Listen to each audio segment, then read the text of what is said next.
Okay masters. Thank you so much. ఈరోజు మన మాస్టరొచ్చి ఏకలవ్యుడు.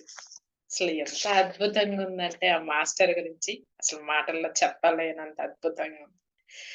మనం అందరం తెలుసుకోవాలి ఏకలవ్యుడు గురించి అందరం తెలుసుకోవాలి. అంత జ్ఞానం ఉంది. అసలు నాకు ఆయన గురించి చదువుతూ ఉంటే నాకు తెలియకనే కళ్ళల్లో నుంచి నీళ్ళొస్తాయి. అంత అద్భుతంగా ఉంది. అతని గురించి. ఓకే. స్టార్ట్ చేస్తాను మాస్టర్స్. శ్రద్ధగా వినండి. చాలా మందికి నా గురించి చాలా మందికి నా గురించి చాలా కొంచెం తెలుసు. గురుదక్షిణగా కుడి చేతి బొటన వ్రేలిని ఇచ్చేశాను అన్నది వాస్తవమే. కానీ మీకు అందరికి తెలిసింది కొంత కథ మాత్రమే. ఇవాళ ఈ పుస్తకం ద్వారా మీకు ధ్యానం గురించి, నా గురించి చెప్పాలనుకుంటున్నాను. ఆయన కుడి చేతి బొటన్ వ్రేలు ఇచ్చేసాడు ఏకలవ్యుడు. కొంత మాత్రమే మనకు తెలుసు. మనకి మిగతా కథ అంతా ధ్యానం గురించి చెప్తాడంట ఈరోజు. ఏం చెప్తాడో విందాం. అయ్యా! నేనొక చిన్న కొండ జాతి తెగకు చెందిన వాడిని. మేము పాలకులం. మా తెగలో నా తండ్రి గొప్ప యోధుడైన రాజు. ఆయన చంపబడ్డాడు. చనిపోయే ముందు నేను ఇంకా గొప్ప యోధుడిని కానంత వరకు బాగా పరిపాలించలేనని, అంటే గొప్ప యోధుడంటే అయ్యే లోపల పరిపాలించలేడని, ప్రజాక్షేమం సరిగ్గా చూడలేనని అభిప్రాయపడ్డాడు. నేను కేవలం యోధుడిగా మరింత శిక్షణ పొందాలనే కాదు, గురుకులానికి వెళ్లి పరిపాలన, ఆత్మజ్ఞాన విషయాలు మరిన్ని కోణాల నుంచి నేర్చుకోవాలని కూడా ఆయన కోరుకున్నాడు. అప్పటి కాలంలో వాళ్ళు ఏందంటే గురుకులానికి పోయి రాజుగా ఎలా జీవించాలి, ఎలా బతకాలి, ఎలా పరిపాలించాలనేది నేర్చుకుంటారు. అప్పుడు ఆయన వాళ్ళ తండ్రి చనిపోయినాక, రాజుగా ఉన్నప్పుడు చనిపోయినాక, ఈయన పరిపాలించాలంటే ఇంకా అతను నేర్చుకోవాల్సిందుంది. అందుకని ఏం చేశాడు, మనం గురుకులానికెళ్ళి మనం నేర్చుకొని వద్దాము అననేసి అనుకున్నాడాయన. నా తెగ వాళ్ళందరికీ నా ప్లాన్ విని భయం వేసింది. ఆయన తెగ అంటే ఆయన ఉండే అంటే అక్కడ ఉండే ఆ కొండ జాతి వాళ్ళకందరికి భయం వేసిందంట. నేను అలాంటి వాటికి తావివ్వకుండా వాళ్ళ కోరుకున్నారు. కానీ నిష్ణాతుడైన రాజుగా ఉండటం లోని లాభాలు తెలిసిన వాడిని కావటం వల్ల నేను అన్నీ నేర్చుకోవాలని అనుకున్నాను. ఈ అవగాహనతోనే నా వాళ్లకు మరింత మెరుగ్గా సాయపడాలనే ఉద్దేశంతో గురు ద్రోణాచార్యుని దగ్గర ప్రయాణం అయ్యాను. ద్రోణాచార్యుడి దగ్గరికెళ్ళాడంట ఈయన. ఎలాగైనా నేను మంచి జ్ఞానాన్ని నేర్చుకోవాలి, అందరికి నేను పంచాలి అననేసి అనుకున్నాడంట. అప్పటికే అశ్వత్థామతో, అతని తల్లితో బాగా పరిచయం ఉన్నందువల్ల వాళ్ళంటే నాకో రకమైన అభిమానం ఉన్నది. కానీ ద్రోణాచార్యుని కలవటం మాత్రం అదే మొదటిసారి. అశ్వత్థామతో, అతని తల్లితో కొంచెం పరిచయం ఉందంట. కానీ ద్రోణాచార్యుడితో కలవటం అదే మొట్టమొదటిసారంట. అక్కడికి నేను చేరుకున్నప్పటికీ గాయపడ్డ ఏనుగు ఒకటి చాలా గందరగోళం సృష్టిస్తుంది. దాని బారి నుంచి ఎలాగోలా ద్రోణాచార్యులు కొడుకును కాపాడాను. అక్కడ ఒక ఏనుగు గందరగోళం సృష్టిస్తూ ఉందంట. అక్కడ అంతా బీభత్సం చేస్తూ ఉందంట. ఆ ద్రోణాచార్యుని కొడుకుని కాపాడాడంట ఆయన. ఎవరు? ఏకలవ్యుడు. ఆ ఏనుగును నేను వంచిన విధానానికి సంతోషపడి ఆయన చదువు చెబుతున్న చోటుకు నేను ప్రవేశించడానికి అనుమతి ఇచ్చారు. ఆ ద్రోణాచార్యుడు ఆ ఏనుగుని ఆయన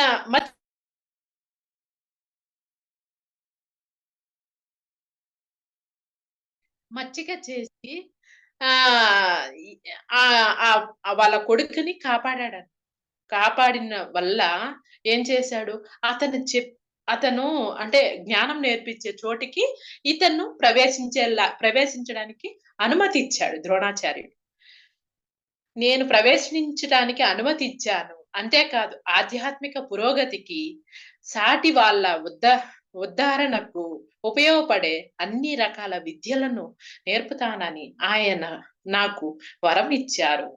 అన్ని విద్యలు నేర్పిస్తానని ద్రోణాచార్యుడు ఏకలవ్యుడికి వరం ఇచ్చాడు. దానిలోకి నేను ఎంచుకున్న పరిపాలన విషయాలు కూడా వస్తాయి. ఆ రోజుల్లో అడవిలో మేము నివసించే ప్రాంతంలో చాలా కొంతమంది బ్రతుకుతూ ఉండేవారు. మా అడవి అంత క్రూర మృగాల మయంగా ఉండేది. అందుకనే అలాంటి జంతువు ఎలాంటి జంతువునైనా ఆయన మచ్చిక చేయటం నాకు వెన్నతో పెట్టిన విద్య. సరదా కూడా ఆకలిగొన్న సింహాన్ని అయినా, పులినైనా కూడా మచ్చిక చేయగలను. జంతువులకు సంబంధించినంత వరకు ఏ పని అయినా నాకు తేలికే. కానీ నా గురువు దగ్గరున్న ఇతరులకు ఒకానొక జంతువును మచ్చిక చేయటం అనేది ఆలోచనకు కూడా కష్టమైన విషయము. చూడండి, ఆయన ఎలాంటి జంతువులనైనా మచ్చిక చేయగలుగుతాడంట. అంత శక్తి సామర్థ్యం కలిగిన వాడంటే ఏకలవ్యుడు. ఏది ఎలాగున్నా ఇతరుల కన్నా నాకొక విషయం కలిసి వచ్చింది. అదేమిటి అంటే అధికంగా సంతోషించిన గురువు శిష్యునికి ఏదైనా ఇస్తాడు. అధికంగా సంతోషించిన గురువు శిష్యుడికి ఏదైనా ఇస్తాడు. ఎందుకంటే ఇప్పుడు నాకు ఒక మాస్టర్ అంటే నాకు చాలా ఇష్టం. ఎందుకంటే అతను బాగా శ్రద్ధగా వింటాడు. శ్రద్ధగా చెప్పినది చేస్తాడు. అవన్నీ ఉండాది అని అనుకోండి. అప్పుడు ఆ గురువుకి శిష్యుడు అంటే చాలా ఇష్టం ఉంటుంది. అట్లా ఏకలవ్యుడికి ద్రోణాచార్యుడికి ఏకలవ్యుడు అంటే చాలా ఇష్టమైంది. అదే విధంగా ద్రోణాచార్యులు తనకు తెలిసినదంతా నాకు నేర్పాలని అనుకున్నారు. తనకు తెలిసిందంతా అతనికి నేర్పాలని అనుకున్నారని. కానీ అర్జునుడు తాను ఒకడే గురువు గారికి అమిత ప్రీతి పాత్రుడిగా ఉండాలనే కోరిక బలంగా ఉండడంతో తాను తప్ప ఆ స్థానంలో వేరే వాళ్ళను ఊహించలేకపోయాడు. ఎవరు? అర్జునుడు అంతకు ముందే ద్రోణాచార్యుడి దగ్గర నేర్చుకుంటూ ఉన్నాడు. నేనొక్కడే నీకు ప్రియ శిష్యుడిగా ఉండాలి, ఇంకెవ్వరూ ఉండకూడదు అన్నది ఆయన ఆలోచన అంట. ఇంకెవ్వరిని ఊహించలేడంట ఆ ప్లేస్ లో, నేనొక్కడి తప్ప. చూడండి, ఇది చాలా చాలా చాలా చాలా బాగుంది మాస్టర్. అంటే అతను అంటే ద్రోణాచార్యుడి వల్ల ఆ ఈయన ఎవరు ఏకలవ్యుడు ఎవరెవరి దగ్గర ఏ జ్ఞానం నేర్చుకున్నాడు? అర్జునుడి దగ్గర ఏం నేర్చుకున్నాడు? ద్రోణాచార్యుడి దగ్గర ఏం నేర్చుకున్నాడు? వాళ్ళు ఏమైనారనేది ఈ ఈ క్లాసు అసలు నిజంగా ఎంత బాగుందంటే అంత బాగుంది. నెక్స్ట్ చూడండి మాస్టర్స్. వెంటనే తన గురువు నాకు ఇస్తున్న ప్రాధాన్యతను చూసి జీర్ణం చేసుకోలేకపోయాడు. తన గురువును ప్రక్కకు తీసుకెళ్లి గురువు గారు, మీ శిష్యులందరిలోకి నన్నే అమిత జ్ఞానవంతుడిని చేస్తానని ప్రతిజ్ఞ చేశారు, మర్చిపోయారా? ఏమైంది మీ ప్రతిజ్ఞ? మిమ్మల్ని చూస్తుంటే ఇవాల్టి పునాది మీద రేపు అనేది ఉండేటట్లు కనబడటం లేదు. అప్పుడు ఎట్లా అంటే మాస్టర్స్, ఒక్కసారి ప్రామిస్ చేసినాము అనంటే ఆ ప్రామిస్ కి నిలబడతారు. ప్రాణం పోతూ ఉన్నా కూడా దాన్ని విడనాడరు. మా నాన్న కూడా ఎవరికైనా ఏదైనా వస్తువు ఇస్తాను అనంటే ఎటువంటి పరిస్థితి నువ్వెంత మంది అయినా చెప్పనీయండి, అది ఇవ్వద్దు అని అనేసి ఎవ్వరి మాట వినడు. ఎందుకంటే నేను మాట ఇచ్చాను, నేను ఇచ్చేస్తాను. ఇప్పుడు అలా కాదు, మంచా చెడ అనేది ఆలోచిస్తారు. అప్పుడు అట్లా కాదు. ఒక్కసారి మాట ఇచ్చామంటే వాళ్ళకి ఇచ్చేయాలి, అంతే, వాళ్ళకి చేసేయాలి ఆ పని. అట్లా అన్నమాట. ఇక్కడ ఏం చేశాడు ఆయన అర్జునుడికి? ఒకానొక రోజు మాట ఇచ్చాడు, ప్రతిజ్ఞ చేశాడు. నీకు మాత్రమే నేను అన్ని నేర్పిస్తాను, నువ్వే నా ప్రియ శిష్యుడివి అని చెప్పాడనమాట. రేపు అనేది ఉండేటట్లు కనబడడం లేదు. నేర్చుకోవాలన్న నా శ్రద్ధ గురించి తెలిసి కూడా మీరు ఆ బిల్లుని పంపేయడానికి ప్రయత్నించడం లేదు. బిల్లుని అంటే ఏకలవ్యుణ్ణి. ఎందుకని అని అడిగేశాడు. ఎవరు? అర్జునుడు. అప్పటి వరకు అర్జునుడు గాని ఏ ఇతర శిష్యుడు గాని నా గురువు మనస్సులోకి రాలేదు. అర్జునుడు గాని ఏ ఏ శిష్యుడు గాని గురువు మనసులోకి రాలేదంట. తన కొడుకు రక్షించబడ్డ పడ్డాడు అన్న ఆనందంలో మునిగి తేలుతున్నాడు ఆయన. ద్రోణాచార్యుడు ఆ ఏనుగు ద్వారా ఏనుగు వల్ల అర్జునుడు రక్షించబడ్డాడు కదా. అదే అర్జునుడు కాదు, ఏకలవ్యుడు రక్షించాడు కదా ఆ వాళ్ళ ద్రోణాచార్య కొడుకుని. ఆ ఆనందంలోనే ఉన్నాడంట ఆయన, ఇంకేమీ గుర్తు రావట్లేదంట. ఆ పరిస్థితుల్లో అర్జునుడు ఆ మాట అనేసరికి ఆయన బిత్తరపోయాడు. అంటే అన్ని మర్చిపోయాడు ఆయన. ద్రోణాచార్యుడు అందరికి ఇచ్చిన ప్రామిస్ ని మర్చిపోయి నీకు అన్ని నేర్పిస్తానని ఏకలవ్యుడు చెప్పేశాడు. ఆ తర్వాత అర్జునుడు ఏం చేసినాడు, గుర్తు చేసినాడు, నువ్వు నాకు మాట ఇచ్చావు కదా, నన్ను మాత్రమే గొప్ప స్థితికి తెస్తానని, మరి ఎలా ఏం చేస్తున్నావు నువ్వు అని అడిగాడు. వెంటనే ఆయన అంత విద్య తన దగ్గర నేర్చుకోవడానికి నేను తగనని, నాకు అర్హత లేదని చెప్పి నన్ను పంపేశాడు. ఎవరు? ద్రోణాచార్యుడు ఏకలవ్యుడికి చెప్పి తరిమేశాడంట. ఏమని? నీకంత అర్హత లేదు, నీకు అంత మ్యూట్ అర్హత చేసుకున్నాడు. లేదు, నీకు అంత అర్హత లేదు, నాకు చెప్పే అంత అర్హత నీకు లేదు, నీకు చెప్పే అంత అర్హత లేదు, నువ్వు దేనికి ఇది కాదు అనని తరిమేశాడనమాట. కృంగిపోయి సర్వం కోల్పోయిన వాడిన ఇంటికి తిరిగిపోవాలని అనుకున్నాను. కృంగిపోయి సర్వం కోల్పోయిన వాడిగా ఇంటికి తిరిగిపోవాలని అనుకున్నాను. కానీ ధ్యాని అవ్వటం వల్ల ధ్యానం చేసి నా ప్రాప్తం ఎలా ఉందో తెలుసుకోవాలనుకున్నాను. ధ్యానం చేసి నా ప్రాప్తం, నాకు ఎంత ప్రాప్తం ఉందో తెలుసుకోవాలని అనుకున్నాను. 7వ ఏటనే ధ్యానం చేయటం నేర్చుకున్నాను. ద్రోణులను కలవడానికి వెళ్ళే నాటికి నా వయసు 20. అందుకనే నా శక్తుల ద్వారా మట్టితో ఒక దిట్టమైన బొమ్మను మలిచి ధ్యానానికి కూర్చున్నాను. వెంటనే శివునితో మాట్లాడగలిగాను. ఆయన నన్ను బ్రహ్మ దగ్గరకు పంపాడు. ఎవరు? ఒక బొమ్మని సృష్టించుకున్నాడు. సృష్టించుకున్న తర్వాత ఏం చేశాడు? వెంటనే శివుణ్ణి కలిశాడు సూక్ష్మ శరీరంతో. శివుడిని కలిసిన వెంటనే శివుడు ఏం చేశాడు? విష్ణువుని కలిశాడు. విష్ణువుని కలవమని చెప్పాడు. సారీ మాస్టర్స్, బ్రహ్మని కలవమని చెప్పాడు, దగ్గరకు పంపాడంట. ఆయన నన్ను సరస్వతికి మరో రూపమైన శారదాదేవిని కలవమన్నారు. ఆమె ఏదైనా సహాయం చేయగలదేమో చూడు అన్నారు. నేను సూక్ష్మ శరీరంతో అంటే ధ్యానంలో ఆమె దగ్గరకు వెళ్ళాను. నా తల్లిదండ్రులు కోరిక తెలిపాను. వాళ్ళ తల్లిదండ్రులు కోరిక శారదాదేవికి తెలిపాడు ఆయన. నాకు శ్రద్ధాభక్తులు ఎంతగా ఉన్నాయో చెప్పాను. నాకు ఎంత శ్రద్ధ ఉందో చెప్పాను. ఆమె వెంటనే నాకు గురువుగా, మార్గదర్శకురాలిగా, మాస్టర్ గా ఉండడానికి అంగీకరించింది. ఎవరు? శారదాదేవి ఏకలవ్యుడికి గురువుగా, మాస్టర్ గా ఉండటానికి అంగీకరించి ఆచార్య స్థానంలో ఉండి నాకు ద్రోణులు నేర్పవలసిందంతా ఆమె నేర్పింది. ఆమె లాంటి మాస్టర్ దయకు పాత్రుడనై నాలో ఉండే శ్రద్ధాభక్తులతో నేను రాణించగలిగాను.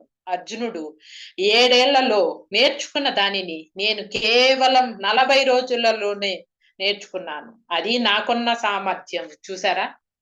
లోపల శ్రద్ధ ఉంటే ఆయన ఎన్ని సంవత్సరాలు 7 ఏళ్లలో నేర్చుకున్నాడంట. ఎవరు? అర్జునుడు. ఈయన 40 రోజుల్లో నేర్చుకున్నాడు. ఎంత పట్టుదల చూసారా? ఒక్కటి గుర్తుపెట్టుకోండి మాస్టర్స్, నేను ఇక్కడ నేర్చుకున్నది ఏంటంటే, మనకి శ్రద్ధ అనేది ఉంటే, పట్టుదల ఉంటే ఏదైనా నేర్చుకో, ఏదైనా సాధించి. మనకి శ్రద్ధ లేకుండా, పట్టుదల లేకుండా ఉంటే ఎంతమంది గురువుల దగ్గరికైనా వెళ్ళండి, మీరు అలానే ఉంటారు. ఆ శ్రద్ధ మనలో ఉండాలి. నేర్చుకోవాలి అనే ఒక పట్టుదల నీకుంటే ఎన్ని అసలు ఒక్క క్షణం చాలు, ఒక్క క్షణంలోనే నేర్చుకోగలవు. ఎన్నో రోజులు పట్టేది ఒక్క క్షణంలో నేర్చుకోగలవు. అంత శక్తి నీలో ఉంది. అది నువ్వు గుర్తించు. ఆయన చెప్తా అన్నాడు చూడండి, 7 సంవత్సరాల్లో అర్జునుడు నేర్చుకున్న విద్యని 40 రోజుల్లో నేర్చుకున్నాడంట. అది కూడా ఎవరు? ఎదురుగ్గా కాదు, ఎదురు బదురుగ్గా కాదు, సూక్ష్మ శరీరంతో శారదాదేవి దగ్గర లోపలే లోపలే లోపలే నేర్చుకున్నాడు. ఆయన ధ్యానంలోనే నేర్చుకున్నాడు అన్ని విద్యలు. అంత కొంత సమయంలోనే ఎవరైనా అంత అభివృద్ధి సాధించారు అంటే మనుషులెవ్వరికి అది జీర్ణం కాదు. మనుషులెవ్వరికి అది జీర్ణం కాదు. అప్పట్లో అర్జునుడు జ్ఞాని కాదు, మరి తెలివి గలవాడు కాడు. అతను అందరిలాంటి వాడే శబ్ద వేదిని ప్రయోగించి అవి ఎక్కడ దూరంగా అరుస్తుండగానే నేను అతని వేట కుక్కలను కొట్టేశాను. శబ్దంతోనే అతని వేట కుక్కలను కొట్టేశాడంట. అంత శక్తివంతుడంట. అది అది చూసి అతనికి నా విద్య గురించి అర్థమైంది. ఎవరికి? అదే అర్జునుడికి అర్థమైందంట. నా అభివృద్ధి చూసి ఆశ్చర్యపోయాడు. ఆ విద్యలో అర్జునుడిని మించిన వాళ్ళు లేరు. సహజంగానే అతను నాకు ఆ విద్యను ద్రోణుల తన మాట నిలబెట్టుకోవటం కోసం గాను చాటుగా నేర్పి ఉంటారు అని అనుకున్నాడు. కాని ద్రోణాచార్యులు తన ప్రియ శిష్యుడిని నొప్పించకూడదనే కోరికతో తన అర్జున పక్షపాతము రుజువు చేసుకోవడానికి ఏమైనా చేస్తాను అన్నాడు. అప్పుడు ఆ టక్కరి అర్జునుడు తనకు ఏకలవ్యుడు అంటే అసహ్యమని, అందుకు కారణం అతను అంతా గొప్పగా గలగడమేనని చెప్పి ఆయనే గనుక నిజమైన గురువైతే ఏకలవ్యుని బొటన వ్రేలు అడుగమన్నాడు. చూడండి, చూసారా? ఇక్కడ బాగా శ్రద్ధగా వినాలి. ఏంటంటే అర్జునుడికి ఏమైంది? కుళ్ళు వచ్చేసింది. ఈయన అంత జ్ఞానం ఎలా వచ్చేసింది, ఈయన అంత ఎలా నేర్చుకునేశాడు అని అనేసి ఆ వచ్చిన దాన్ని ఏం చేశాడు ఆయన? నువ్వు నిజమైన అన్ని శక్తులు నీకు ఉన్నాయి అనంటే నీ బొటన్ వ్రేలు ఇచ్చేసాయి అని అడిగాడు. ఇంకొకసారి నేను మళ్ళీ చదువుతాను, వినండి మాస్టర్స్. కానీ ద్రోణాచార్యులు తన ప్రియ శిష్యుడిని నొప్పించకూడదనే కోరికతో తన అర్జున పక్షపాతం రుజువు చేసుకోవడానికి ఏమైనా చేస్తాను అన్నాడు. అప్పుడు అంటే నువ్వు నాకు తెలియకుండా నువ్వు నేర్పించావు అని అడిగాడు అనమాట. ఎవరు? అర్జునుడు ద్రోణాచార్యుడిని అడిగాడు, నాకు తెలియకుండా నువ్వు నేర్పించావు, లేకపోతే అంత విద్యలు ఎట్టవచ్చు ఏకలవ్యుడికి అని అడిగాడనమాట. అప్పుడు ఆ టక్కరి అర్జునుడు తనకు ఏకలవ్యుడంటే అసహ్యమని, అందుకు కారణం అతను అంతా గొప్పగా గలగడమేనని చెప్పి ఆయనే కనుక నిజమైన గురువైతే ఏకలవ్యుని బొటన వ్రేలు అడుగమన్నాడు. నువ్వు నిజమైన గురువైతే ఏకలవ్యుడు బొటన వేలు అడుగు అని అర్జునుడు అడిగాడు. దానివల్ల ఆ ఏకలవ్యుడు జన్మలో విలంబులు పట్టలేడు. అనాలోచితంగా ద్రోణులు అర్జునుని అడిగిన దానికి వెంటనే సరే అన్నాడు. తాను ఏ పనికి అంగీకరిస్తున్నాడో కూడా ఆయన ఆలోచించలేదు. మనిషిలో అహం తలెత్తినప్పుడు మనిషి తన మౌలికమైన ఆలోచన సామర్థ్యాన్ని ఈ రకంగా పోగొట్టుకుంటారు. చూసారా మాస్టర్స్? ప్రతి ఒక్కరు చేస్తూ వచ్చారు, ఇదే పని చేస్తూ వచ్చారు. ఎవ్వరికీ కూడా సరే అని అనకూడదు. ఎందుకంటే అదే ఏలు అతనికి ఉండి ఉంటే ఇంకెంత జ్ఞానాన్ని ఆయన యూనివర్స్ కి ఇచ్చుంటాడు. ఆయన కూడా ఏం చేశాడు? అర్జునుడిని నమ్మించేదానికి నేను సరే ఏలునిచ్చేస్తానని చెప్పాడు. అందరూ మాస్టర్స్ కూడా అలాగే సరే సరే సరే అనేసి ఏమైనారు? ఆ మాట నిలుపుకోవాలి అని వాళ్ళని వాళ్ళు కోల్పోతారు. అట్లా ఏకలవ్యుడు కూడా ఏం చేశాడు? సరే అనేసాడు, ఏలునిచ్చేదానికి సరే అనేసి. నేను ఆయన నుంచి ఏమీ నేర్చుకోలేదు, కానీ నేను చాలా జ్ఞానం పొందాను. ఎవరి నుంచి? ద్రోణాచార్యుడి నుంచి ఏమీ నేర్చుకోలే నేను. కానీ చాలా జ్ఞానాన్ని పొందాను. నాకు తెలుసు ఇలాంటి ప్రవర్తనకు మూల కారణం స్వార్థం అని వారి వారి సామర్థ్యానుసారంగా ఆయన అందరికీ సమానంగా నేర్పి ఉంటే అలాంటి బుద్ధి లేని విద్యార్థి వల్ల ఆయనకు అలాంటి ఇబ్బంది కలిగి ఉండేది కాదు. ఆయన ఏం చెప్తున్నాడు? ఎవరు ఏకలవ్యుడు ఏం చెప్తున్నాడు? అందరికీ సమానంగా నేర్పించుంటే వాణ్ణి అప్పుడే అర్జునుడిని మూతి మీద ఒకటేసి నాకు అందరూ విద్యార్థులు ఒకటే అని అందరికీ ఒకే జ్ఞానం నేర్పించునుంటే ఈ రోజు ఈ పరిస్థితి రాదు. మంచి విద్యార్థి కాదు అర్జునుడు. మంచి జ్ఞానాన్ని బోధించల ద్రోణాచార్యుడు అర్జునుడికి. మంచి జ్ఞానాన్ని బోధించుంటే నా ఏళ్ళు అడగడు.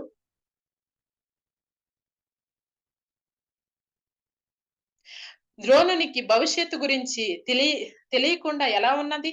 తాను గురువుగా ఉన్నప్పుడు ఎవరినైనా ఒక ప్రత్యేకమైన కోవకు ఎలా వర్గీకరిస్తారు. కనుకనే తన తొందరపాటుకు ఆయన మూల్యం చెల్లించాల్సి వచ్చింది. చదువు చెప్పాను అంటూ నన్ను తరిమేసినందుకు అతి ముఖ్యమైన నా కుడి చేతి బొటన వ్రేలిని తీసేసుకున్నందుకు ప్రతిగా మహాభారత సంగ్రామంలో అస్త్ర సన్యాసం చేయవలసి వచ్చింది. దారుణంగా చనిపోయారు. ద్రోణులు వారు మంచి ధ్యాని తన కొడుక్కి ఎన్నటికీ ఒకే శరీరంలో జీవించే విధంగా చిరంజీవత్వ వరాన్ని ఇచ్చారు. ఆయన అంతటి వాడికి చిన్న పక్షపాత కార్యం ఎంతటి పని చేసిందో చూడండి. అది అతన్ని ఆలోచించనీయకుండా చేయడమే కాకుండా ఇతరుల పట్ల సానుభూతి కలగకుండా కూడా చేసింది. ఇతరుల పట్ల అంటే ఏకలవ్యుడి పట్ల సానుభూతి లేదు ఆయనకి. సానుభూతి కలగకుండా చేసింది. తన బోధన వృత్తికే ద్రోహం చేసేలా చేసింది. తన బోధించిన వృత్తికే ద్రోహం చేసింది. నిజానికి ఆయన చాలా గొప్ప టీచరు. చదువు నేర్పటంలో ఆయన ఓర్పు, ఆయన శైలిలో ఆయన సుప్రసిద్ధులు. అర్జునుడిని ద్రోణుల వారిని ఇద్దరిని క్షమించేశాను. అర్జునుడిని ద్రోణుల వారిని ఇద్దరిని క్షమించేశాను. నేను ఎక్కువగా వేటాడమనే ఆలోచన ఎన్నడూ లేనివాడిని. ఆ విద్య అంతా కేవలం ముఖ్యమైన అదనపు పరికరంగా హంగుగా మాత్రమే అనుకున్నాను. ఎవరిని వేటాడాలని అనుకోలా, హంగుగా అనుకున్నాడంట ఆయన. అవంతా నేర్చుకోవడం మంచిదని అనుకున్నాడంట ఆయన.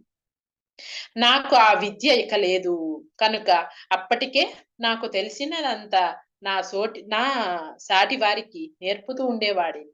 ఆయనకు వచ్చిందంతా ఆయన చుట్టుపక్కల ఉండే వాళ్ళకందరికి నేర్పుతూ వచ్చాడంట ఆయన.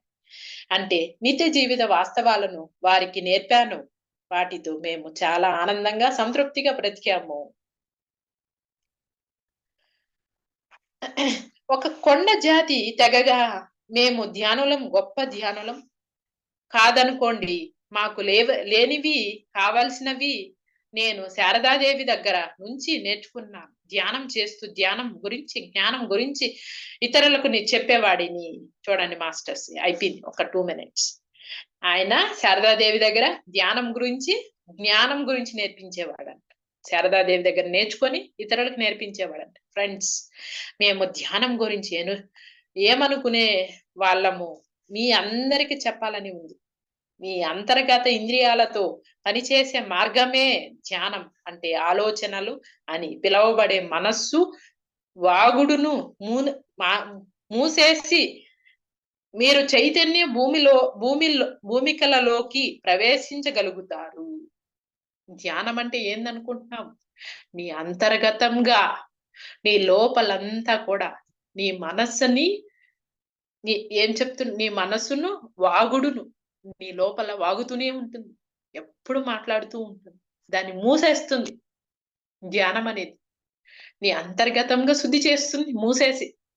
కావాలంటే ఇట్లా కళ్ళు మూసుకోండి, ఏదో ఒకటి చెప్తూనే ఉంటుంది, లోపల వాగుతూనే ఉంటుంది. నువ్వు సైలెంట్ గా ఉండు అన్నా కూడా వినదు అది. వాగుతూనే ఉంటుంది. ఏదో ఒకటి చెప్తూనే ఉంటుంది. చైతన్య భూమికలలోకి ప్రవేశించగలుగుతారు. అక్కడే మీకు జ్ఞానం కలుగుతుంది. ఇతర లోకాలను గురించి, అక్కడి మాస్టర్స్ గురించి మాత్రమే కాదు, మిగతా జన్మల గురించి కూడా తెలుసుకోగలుగుతారు. మీరు ఎప్పుడైతే మనసును మూసేస్తారో అప్పుడు మీకు చైతన్య భూమికలోకి ప్రవేశం ఏర్పడుతుంది. మాస్టర్స్ కనిపిస్తారు. మీకు ఎన్ని జన్మలు తీసుకోవాలి, ఏ విధంగా తీసుకోవాలనేది తెలుస్తుంది. ఇతర లోకాల గురించి తెలుసుకునే ముందు ముంటు దెబ్బ అని మీరు అనుకోవచ్చు. ఎందుకు నేను ముందుగానే తెలుసుకోవాలి అని అనుకోవచ్చు. మన గత జన్మల గురించి తెలుసుకోవాల్సినంత అవసరం ఏమున్నదబ్బా అని అనుకోవచ్చు. ధ్యానం ద్వారా ఇతర లోకాల గురించి తెలుసుకోవటం చాలా ముఖ్యం. ఎందుకంటే మనం ఆ లోకాలలోకి వెళ్ళగలుగుతాం. అక్కడ ఉండేదంతా చూడగలుగుతాం. అక్కడ ఉండే వాళ్ళు ఎలా జీవిస్తారో అర్థం చేసుకోగలుగుతాం కూడా. వాళ్ళు బాగా అభివృద్ధి చెందారా లేదా? మీకు ఒక చిన్న ఎగ్జాంపుల్ చెప్తాను మాస్టర్స్. యాక్చువల్లీ మొన్న నేను తెల్లవారితో ధ్యానంలోకి కూర్చున్నాను. సార్కి కూడా చెప్పాను నేను. కూర్చున్నాను. ఎక్కడికి పోదాము అని అనుకుంటా అన్నాను. కూర్చున్నాక ఆయన ఇంద్రలోకానికి వెళ్దాము. ఆయన ఆ లోకాన్ని భలే సృష్టించారు కదా! ఆ లోకం ఎలా ఉంది చూసుకొని వద్దాము అని నేను అనుకున్నాను మనసులో. అనుకోని నన్ను ఇంద్రలోకానికి తీసుకెళ్ళు అని చెప్పాను నేను. తీసుకెళ్ళు అని అన్నాక తీసుకెళ్లారు. తీసుకెళ్ళిన తర్వాత ఏమైందంటే ఫస్ట్ అడుగేస్తానే ఈ పక్క, ఆ పక్క, ఈ పక్క, ఆ పక్క తామర పువ్వులు రకరకాల కలర్స్. ఒక కొలనులాగా ఉండది. ఆ కొలనులో తామర పువ్వులన్నమాట. రకరకాల కలర్స్. చిన్న చిన్నంగా అడుగులేస్తూ లోపలికి ఎంటర్ అయినాను. ఒక గోల్డ్ కలర్. ఇంద్రలోకం అంతా గోల్డ్. Pure gold. అడుగు పెడతానే ఆ స్వర్గం ఎలా ఉందంటే అసలు అద్భుతంగా ఉంది. అసలు మామూలుగా లేదు. అంత అందంగా ఉంది. అయ్యో! ఇంత అందంగా ఉందా అని అనుకున్నాను. అక్కడ ఆడవాళ్ళు ఎలా ఉంటారు ఆ ఇంద్రలోకంలో, అమ్మాయిలు చాలా అందంగా ఉంటారంట. నేను చూడాలనుకుంటున్నాను. ఆమె ఒక ఆమెని చూశాను. ఆమె అడుగులో అడుగేస్తూ వస్తూ ఉంటే అసలు ఎంత అందంగా ఉందంటే అంత అందంగా ఉంది. అస్సలసలాగుంది. అసలు చాలా బావుంది. అంటే ఆమెను చూసాను. ఇట్లా మా సార్ ఇట్లా చెయ్యి తగలతానే బయటొచ్చేసా. మెలకువొచ్చేసింది నాకు. అప్పుడు ఆహ్, అప్పుడు చూసాను నేను. ఓహ్! మనం ఎక్కడికి పోవాలంటే అక్కడికి, ఆ లోకానికి పోవచ్చు మనము అని నేనప్పుడు అనుకున్నాను.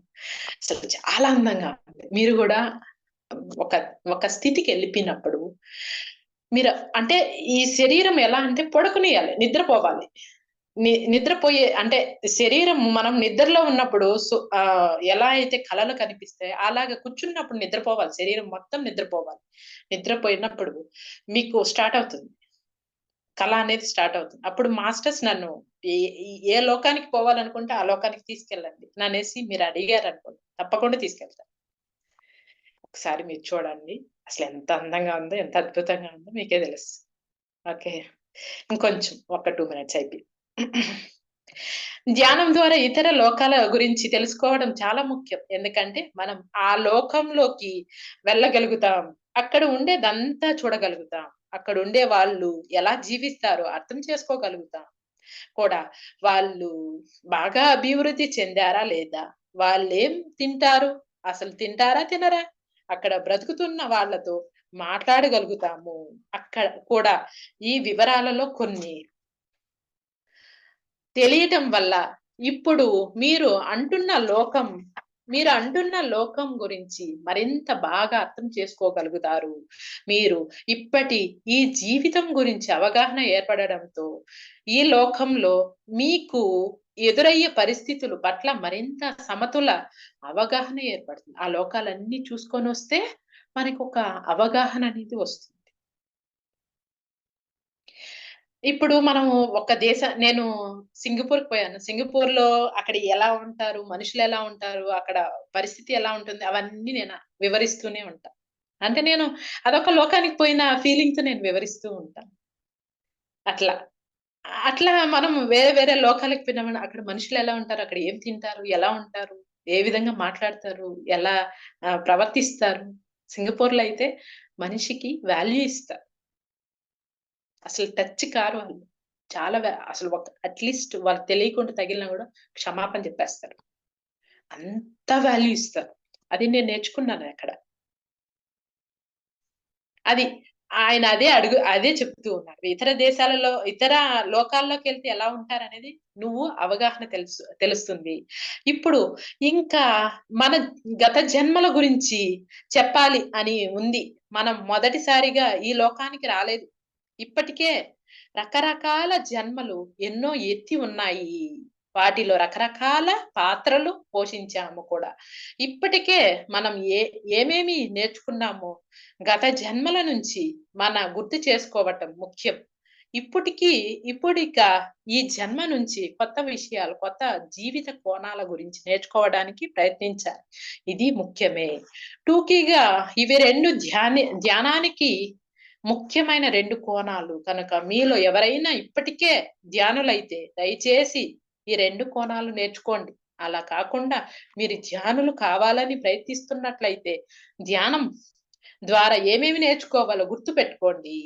ఈ జన్మకు చాలా ముఖ్యమైన కోణం ఆ మాటకి వస్తే ఏ జన్మకైనా ముఖ్యమైన కోణం అవగాహన పొందటం అంటే అన్ని సుఖాలను, దుఃఖాలను సంతోషంగా అనుభవిస్తూ జీవించడం నేర్చుకోవాలన్నమాట. అన్ని సుఖాలను, దుఃఖాలను జీవించడం అంటే అన్నీ నేర్చుకోవాలన్నమాట. ఎందుకంటే ఆ సుఖ దుఃఖ లక్షణాలు మనమే ముందుగా స్వయంగా ప్లాన్ చేసి తెచ్చుకున్నవి. అలాంటి పరిస్థితుల్లో మనం జీవించలేకపోయినట్లయితే అప్పుడు ఈ జన్మ వృధా అయిపోతుంది. చూసారా మాస్టర్స్? ఎంత అద్భుతమైన జవాబు చెప్పాడండి. ఇవన్నీ మనమే తెచ్చుకున్నది. ప్లాన్ చేసి తెచ్చుకున్నాం. ఈ సుఖాలు, దుఃఖాలు, బాధలు, సమస్యలు అన్నీ ప్లాన్ చేసి తెచ్చుకున్నది ఎవరు? మనమే. నా వల్ల గావట్లేదు. నేను వీళ్ళని భరించలేకపోతున్నా. నేను నా వల్ల కానే కాదు అని నువ్వు ఎప్పుడైతే జీవించలేకుండా పోతావో ఈ జన్మ వృధానే. ఈ జన్మంతా వృధానే. దానికోసం మనం మళ్ళీ అదే మనుషులు, అవే పరిస్థితులు ఉండే మరో జన్మ తీసుకోవాల్సి ఉంటుంది. అదే మనుషులు, అదే పరిస్థితులు జన్మ తీసుకోవాల్సి ఉంటుంది. అవే పరిస్థితులు ఉండే మరో జన్మ తీసుకోవాల్సి ఉంటుంది. ఇవే పరిస్థితులు ఇదే విధంగా మళ్ళీ ఎలా ఏర్పడతాయి? అది అసాధ్యం. ఎందుకంటే మీరు నేర్చుకోవాల్సిన పాఠాలు వేలకు మీరు నేర్చుకోలేదేమో కానీ అవతలి వాళ్ళు అవకాశాన్ని సద్వినియోగం చేసుకొని వాళ్ళు నేర్చు నేర్చేసుకుని ఉండవచ్చు. మరి అదే పరిస్థితి మళ్ళీ ఏర్పడగలదా? తప్పకుండా ఏర్పడగలదు. ప్రకృతి నియమాల ప్రకారం వాళ్ళే మళ్ళీ రాగలరు. చూడండి, ప్రకృతి నియమాల ప్రకారం మళ్ళీ వాళ్ళే రాగలరు. అయితే అందుకోసం మీరు సుదీర్ఘ కాలం ఆగాల్సి ఉంటుంది. అంటే కొంతకాలం ఆగాల్సి ఉంటుంది. ఇవే పరిస్థితులు, ఇవే కార్యకలాపాలు మళ్ళీ ఏర్పడే వరకు ఆగాల్సి ఉంటుంది. కనుక ఓ ధ్యాని దృష్టిలో జ్ఞానం అవగాహన అంటే జీవితంలో ప్రతి కోణం గురించి తెలుసుకోవటం. అయిపోయింది మాస్టర్స్. ఒక 1 మినిట్. జీవితంలో ప్రతి పరిస్థితి నుంచి, ప్రతి సందర్భం నుంచి నేర్చుకోవడానికి తగిన విధంగా మనం ఉండటం. మీ జీవితంలో మీకు ఎదురుపడే ప్రతి వ్యక్తి నుంచి మీరు నేర్చుకోగలిగినప్పుడు మాత్రమే నేను మిమ్మల్నందరినీ మెచ్చుకోగలుగుతాను. జీవితం అనేది ఒక చక్రం లాంటిది. ఆ చక్రంలో అనేక కాంబినేషన్లు ఉంటాయి. అనేక కాంబినేషన్లు ఉంటాయి. ఒక దాని వల్ల మరొకటి మారిపోతూ ఉంటుంది. రకరకాల సంభావాలకు అవకాశం ఉంటుంది. అందువల్ల మళ్ళీ అదే మనుషులు మీకు కనబడకపోవచ్చు. కనుక అదే మనుషుల నుంచి మీరు నేర్చుకోవాల్సిన పాఠాన్ని మీరు నేర్చుకోలేకపోతారు. అవతలి వాళ్లకు మరింత దేని మీదనో ఆసక్తి కొత్తగా కలిగి ఉండవచ్చు. వేరే పాఠాలు నేర్చుకోవడానికి వాళ్ళు వచ్చి ఉండవచ్చు. కనుక ఏ ఒక్కరిని మిస్ కావద్దు. ప్రతి ఒక్క ఫలాన్ని అంగవైకల్యంతో బ్రతుకుతూ దాని నుంచి నేర్చుకోవటమే మీ జన్మకి ముఖ్య కార్యక్రమం. అంగవైకల్యంతో ఇక్కడ ఇక్కడ బాగా అర్థం చేసుకోండి ఒకసారి. ఒక్కరిని మిస్ కావద్దు అన్నాడు కదా. ప్రతి ఒక్క ఫలాన్ని అంగవైకల్యంతో బ్రతుకుతూ దాని నుంచి నేర్చుకోవటాన్ని మీ జన్మకి ముఖ్య కార్యక్రమం అని చెప్తుంటాను. మీ అంగవైకల్యంతో కూడా అది ఎలాంటి అంగవైకల్యమైనా సరే చాలా మామూలుగా సహజంగా బ్రతకటం నేర్చుకోండి. అది అలా ఉండాలని మీరే కోరుకున్నారు. దాని నుంచి నేర్చుకోవాల్సిన అవసరం లేకపోతే మీరు అసలు దానిని ఎంచుకుని వచ్చి ఉండేవాళ్ళు కాదు. అయిపోయింది మాస్టర్స్. అంగవైకల్యం గురించి చెప్పాడు ఆయన. మీకు అర్థమైందా? అంగవైకల్యం అంటే చేతులు లేకుండా పోవటం, కాళ్ళు లేకుండా పోవటం కాదు. ఆమె చెప్తుంది కదా సీతాదేవి, నువ్వు ప్రతి ఒక్క దగ్గర అణిగిమణిగి ఉండాలి. అణిగిమణిగి ఉన్నప్పుడే నువ్వు నేర్చుకోగలవు. అంగవైకల్యంతో ఉన్నప్పుడే నేను నేర్చుకోవాల్సింది ఉంది అతని దగ్గర, అందుకే నేర్చుకుంటున్నాను అని నువ్వు ఎప్పుడైతే అనుకుంటావో అప్పుడే నేర్చుకోగలవు. అదే ఆయన చెప్పాడు. ఎంత అద్భుతంగా చెప్పాడంటే అసలు నేను మాటల్లో చెప్పలేనంత అద్భుతంగా చెప్పాడు ఆయన. ఏకలవ్యుడు చెప్పాడంటే అసలు ఒకరితో ఒకరు అసలు అద్భుతం అద్భుతం అద్భుతం అద్భుతంగా చెప్పాడు చూడండి.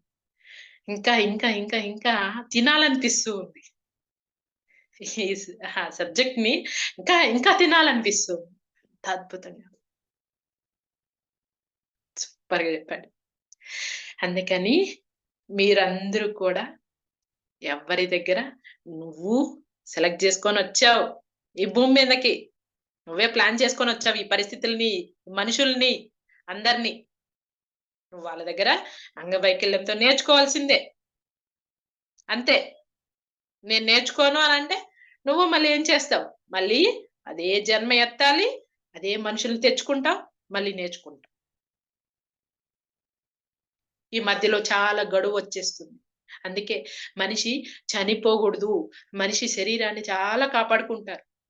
ఎందుకంటే ఇంకా ఇంకా నేర్చుకొని చాలా మందికి సహాయం చేసేయాలి అని. అది ఎంత అద్భుతంగా ఉందంటే అసలు మామూలు అద్భుతం కాదు. Thank you masters. మీకు ఏమైనా క్వశ్చన్స్ ఉంటే అడగచ్చు. Thank you so much. Madam, అంగవైకల్యం అంటేను మనలో లోటు అంటే మనలో లేని జ్ఞానాన్ని మనం మిగతా వాళ్ళ దగ్గర నుంచి నేర్చుకోవాలి కదా. వాళ్ళ మెసేజ్లు మనం స్వీకరించి అర్థం చేసుకొని మన జీవితంలో అవి అన్వయించుకోవాలి. అదే మేడం, జస్ట్ ఏం లేదు మేడం, నీలో ఏముంది?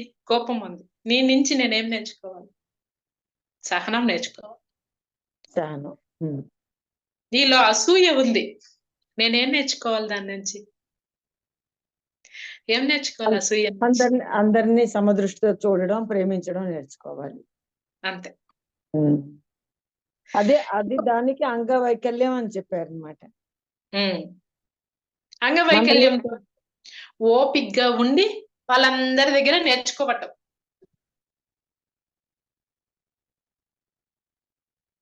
ఎవడైనా ఏమన్నా చేయి పోగొట్టుకున్నవాడు నాకు చేయిపోయింది అని ఆలోచిస్తూ ఉంటాడు కదా.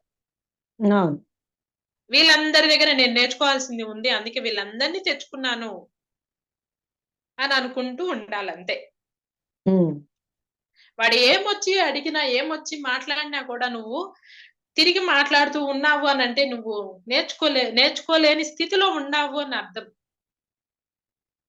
మళ్ళీ జన్మెత్తి తెచ్చుకుంటాం. మళ్ళీ వాళ్ళని తెచ్చుకోకూడదు అంటే వాళ్ళని ఇప్పుడే ఏం చేయాలి? నువ్వు వాళ్ళ దగ్గర నేర్చుకోవాలి. అంతే. ఏది మందో లేదో అలాంటి గురువులను వెతుక్కోవాలి. అలాంటి గురువులు తారసపడినప్పుడు వాళ్ళ దగ్గర నుంచి జ్ఞానం నేర్చుకోవాలి. అంతే. నీ ఫ్యామిలీ మెంబర్స్ నీ గురువులు మేడం. నీ ఫ్యామిలీ మెంబర్స్ వచ్చారు అని అంటే నీకు నేర్పించడానికి వచ్చారు అంతే. వాళ్ళు తెచ్చుకున్నావంటే నీకు అసలు మామూలు వ్యక్తులు తెచ్చుకోవు, నువ్వు గట్స్ ఉండే వాళ్ళని తెచ్చుకుంటావు. వాళ్ళ దగ్గర నేర్చుకునేదానికే తెచ్చుకుంటావు. అతి సామాన్యమైన వ్యక్తులు తెచ్చుకోవు నువ్వు. వాళ్ళ దగ్గర నేర్చుకునేదానికే తెచ్చుకుంటావు నువ్వు వాళ్ళని. నువ్వు పారిపోయినావా మళ్ళీ జన్మెత్తాల్సిందే, వాళ్ళందరిని మళ్ళీ తీసుకొచ్చుకోవాల్సిందే. అప్పుడైనా కూడా ఇంకా ఎక్కువ ఉంటుంది అక్కడ. ఇప్పుడు 10 రెట్లు ఉంటే అప్పుడు 20 రెట్లు ఉంటుంది, డబల్ ఉంటుంది. Okay okay, thank you madam, thank you so much. ఇంకేమైనా థ్యాంక్ క్వశ్చన్స్ యూ. ఉన్నాయి? ఓకే, ఇంకేమైనా క్వశ్చన్స్ ఉన్నాయి masters? Okay, thank you so much masters. విశ్వశక్తికి, భూమాతకి, ప్రకృతి మాతకి, పంచభూతాలకి, పంచేంద్రియాలకి, నవగ్రహాలకి శతకోటి వందనాలు, శతకోటి కృతజ్ఞతలు. నా గురువులకి, పత్రిజీ సార్కి, మణికంఠ సార్కి శతకోటి వందనాలు, శతకోటి కృతజ్ఞతలు. ఇంత గొప్ప జ్ఞానాన్ని విన్న మీకు, చెప్పిన నాకు శతకోటి వందనాలు, శతకోటి కృతజ్ఞతలు. మాస్టర్స్ కి అందరికీ కూడా, ఆ గురువులకి అందరికీ కూడా శతకోటి వందనాలు, శతకోటి కృతజ్ఞతలు. Thank you masters, thank you so much master. Thank you so much. Thank you so much masters. Bye masters. Bye.